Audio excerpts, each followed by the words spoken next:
right into the fast-paced, incredibly high-stakes world of critical care. Imagine you're a medical detective, but instead of solving a crime, you're solving the body's most complex physiological puzzles. The alarms are beeping, the data's constantly shifting in real time, and the decisions you make, well, they have to be absolutely rapid and unbelievably precise. Today, we're going to look at the human body as a complex machine that's failing, and we need to figure out exactly how to stabilize it. To keep our investigation organized, here is our shift docket for today. We're starting with the chemical clues, then moving to profiling pulmonary embolism, treating the clot, and finally, ARDS, protecting the lungs. Section 1. The chemical clues. Uncovering invisible threats. We kick off our shift by looking at the foundational imbalances that can quietly destabilize a patient before we even see any outward physical signs. I'm talking about acid-base and electrolyte disorders. You know, our bodies run on a remarkably tight margin. These invisible chemical clues are regulated by your kidneys, your pulmonary system, and the hypothalamus. When everything's healthy, they act as these immediate buffers, locking your arterial pH right between 7.35 and 7.45. But when they fail, the patient enters a severe crisis. If that pH drops below 7.35, we're in acidosis territory, which leads to dangerous cardiovascular depression and a huge risk of cardiac arrhythmias. And if it swings above 7.45, we're dealing with alkalosis. Now, what's really interesting here is how we can split our prime suspects into two camps, respiratory and metabolic. Respiratory causes happen when the body just can't clear carbon dioxide effectively. Think of a patient with severe COPD, multilobar pneumonia, or obesity. That CO2 essentially backs up and turns the blood acidic. On the flip side, we have metabolic causes. We usually spot these by calculating an elevated anion gap. This points our investigation towards suspects like diabetic ketoacidosis, where a lack of insulin causes ketones to just flood the bloodstream, or lactic acidosis, or even toxic ingestions, like, say, someone ingested methanol. Moving from acid-base to electrolytes, let's talk about potassium. Potassium is literally the perfect example of how unforgiving our body's margins are. Just a tiny, tiny shift, too high or too low, can trigger life-threatening cardiac arrhythmias. If serum potassium pushes past 6.0 milliequivalents per liter, we've got severe hyperkalemia. This directly messes with the cardiac action potential and can actually throw the heart into ventricular fibrillation. On the other hand, if it drops below 3.5, we're looking at hypokalemia. This is often caused by fluid losses, like severe vomiting or heavy diuretic use, and it leads to profound muscle weakness or even a severe muscle breakdown called rhabdomyolysis. Another major clue lies with sodium. If serum sodium drops below the threshold of 135 milliequivalents per liter, we're dealing with hyponatremia. But here is the crazy twist. We measure sodium to find it, right? But hyponatremia is actually fundamentally a dangerous disorder of water balance. Sometimes it happens because we've accidentally given hospitalized patients too many hypotonic fluids, but it can also be a massive, glaring red flag pointing to a hidden intracranial bleed, a brain tumor, or something called the syndrome of inappropriate antidiuretic hormone, where the body just inappropriately hoards free water. Okay, moving on to Section 2, profiling pulmonary embolism, the physical blockade. So what happens when the threat isn't a microscopic chemical, but a massive physical blockade? We have to shift our focus to acute pulmonary embolism, or PE. This is a life-threatening clot in the lungs. And get this, there are up to 900,000 cases of it annually. It's essentially a giant roadblock sitting right in the superhighway between the heart and the lungs. It drastically cuts down oxygenation and puts this immense, crushing back pressure right onto the right side of the heart. To catch the culprit without unnecessarily blasting every single patient with a CT scan, we follow a super rigorous diagnostic algorithm. First, we assess the clinical pretest probability. If the patient is considered low risk, we go down the PERC criteria path, checking vitals like age, heart rate, and oxygen saturation. If they pass all the PERC criteria, boom, we can safely rule out a PE right then and there. But if they don't, we move to a D-dimer blood test. And what's absolutely crucial here is that we age-adjust that D-dimer for patients over 50. This lets us safely rule out a PE without jumping straight to complex imaging.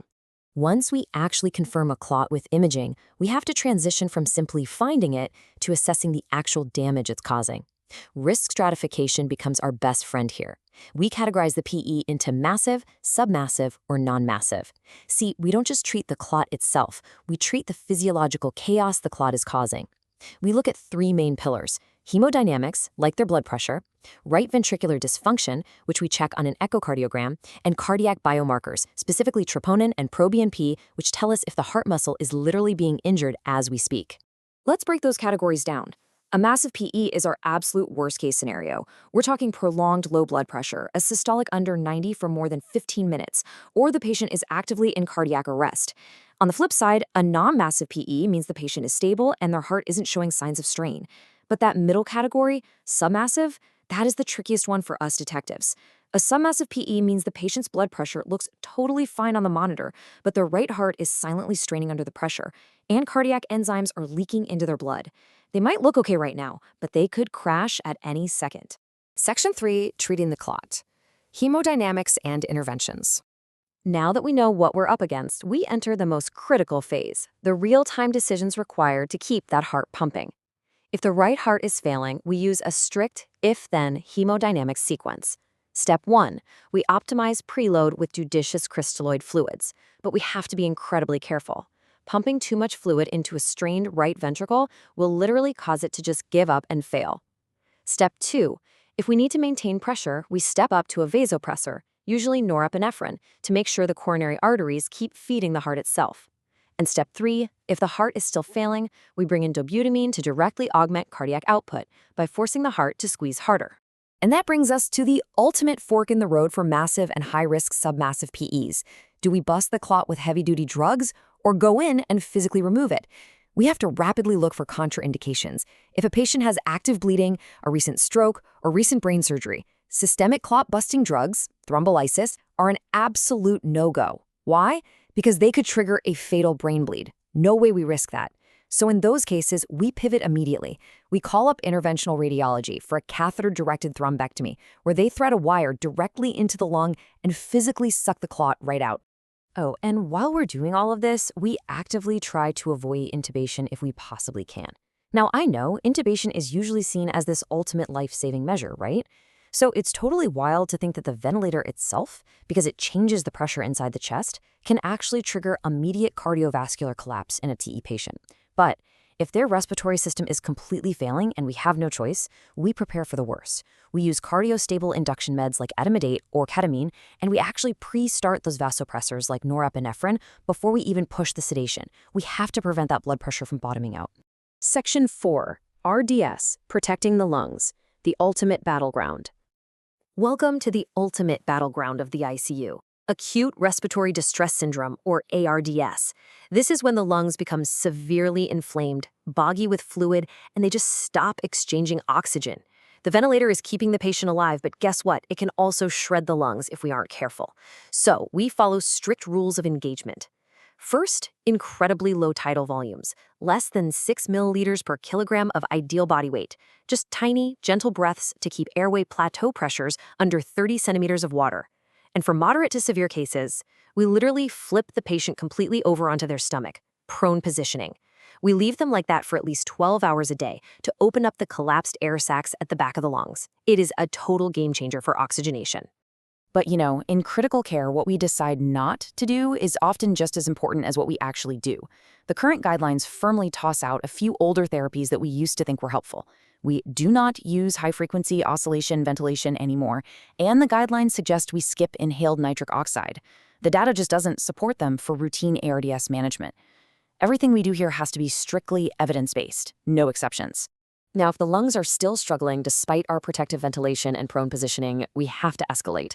We switch to conservative fluid management, running the patient a little dry so we don't dump excess fluid into their lungs. We dial up the PEEP, positive end expiratory pressure, to aggressively stent those airways open. We might even use paralyzing agents like cisadequirium for 48 hours so the patient's own breathing muscles stop fighting the ventilator. And if all else fails, the absolute last line of defense is ECMO, extracorporeal membrane oxygenation. We hook them up to a massive machine that takes their blood out, artificially oxygenates it, and pumps it back in. It is literally a machine breathing for the patient outside of their body, buying those damaged lungs time to heal. So, from tracking invisible chemical imbalances that alter a patient's pH, to diagnosing massive physical blockades destroying the right heart, to orchestrating total lung support with ventilators and ECMO machines, the ICU is just an incredibly dynamic, high-stakes puzzle. Every single number on that monitor is a clue, and the patient's physiology is always in motion. So as we wrap up this explainer, I want you to think about that incredibly thin margin between life and death. If you were the one standing there, faced with these rapidly shifting clues at 3 a.m., would you be ready to make the life-saving call?